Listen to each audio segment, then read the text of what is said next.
Hey, I wanted to do a quick little video on what I do in Ableton for acoustic sets. So what I've got here is the session that I put together for August 22nd for the Bloomington campus. And we just had a acoustic guitar, piano, 2 or 3 vocals, and a cajon. So I took my set from the other campus, which had all the tracks, and I just started deleting a lot of stuff. And I just kept only a couple things that I thought might enhance and not be a distraction. So I'll let you hear what I ended up with, and I'll just give you kind of a snippet of each of these songs.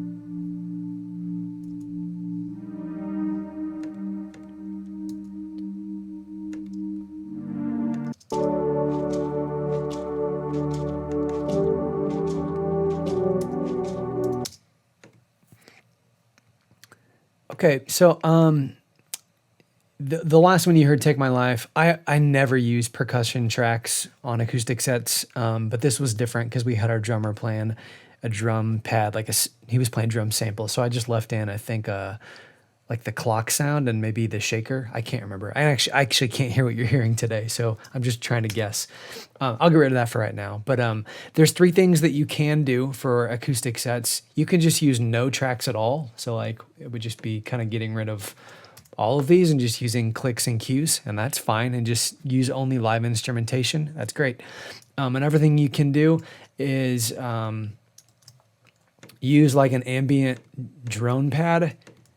For example, like maybe in your songs in the key of A, you would use this type of a thing. And it would just sit on a 1 and a 5 for the whole song and just kind of be a background layer that would just kind of add a little bit more depth, but not really any like melodic interest. Another thing you could do is what I've put together here today, and this is mostly what I've been making for us for acoustic sets for the past 6 months or so, however long we've been doing them. I've kind of experimented around with these different, like, using no tracks or just ambient pads or just using tracks and putting some effects on them to make them more usable. So this is what that is.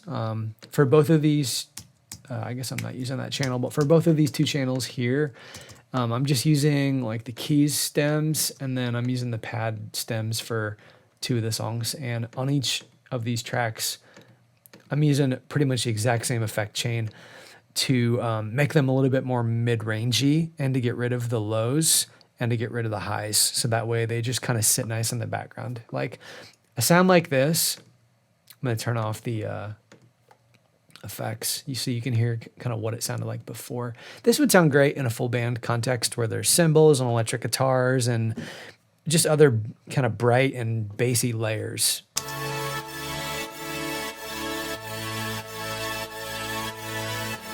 But when you're in an acoustic set, I found it sounds best to kind of disguise these things, and we can do that by taking out the lows and the highs to make them, again, a little bit more mid-rangey and subtle. So I'm doing that with just these 2 effects here. So this is taking out some lows, this is taking out some highs. So all that this is an EQ8 equalizer in Ableton, and I'm just turning on the low cut, and I think I put it at 180. And you can experiment around, but that's where I landed with it. And then this is an auto filter in Ableton, which is just another type of a filter. So I chose the low pass filter at 24 dB per octave, and then I put my frequency down to 2 kilohertz. Sometimes I'll have it down as low as 1K, sometimes up to 4K. I'm going to move this around a little bit so you can hear what it's actually doing.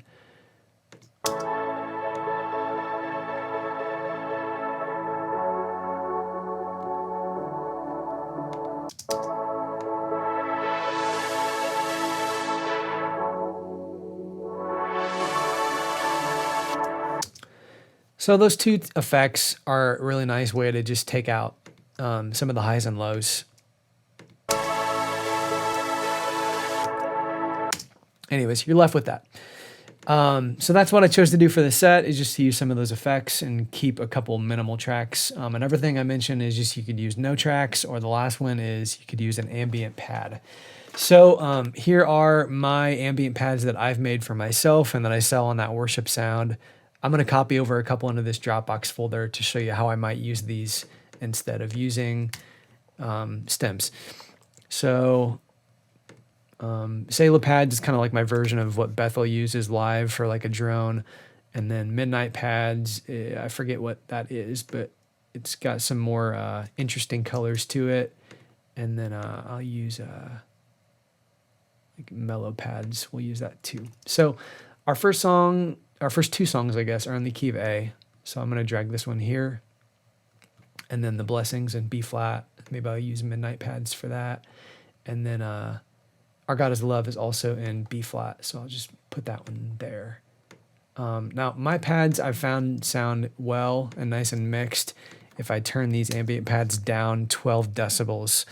That way, you're not having to turn them down in your in-ears or up compared to like how we normally mix our tracks. So I always just kind of turn them to that level. So only everything we need to do now is just maybe look at the crossfades. So all my pads have like a 5-second fade in, so that'll just kind of sound nice without having any crossfade at the beginning.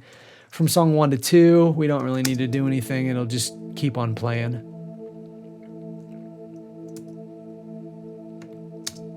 I'm gonna actually let you hear the click and cues.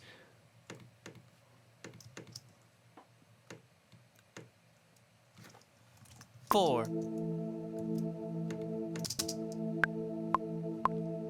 Intro 2, 3, 4. And then at the end of the song here, we're going from A to B flat, so we're going to want to definitely crossfade those. This may not sound great.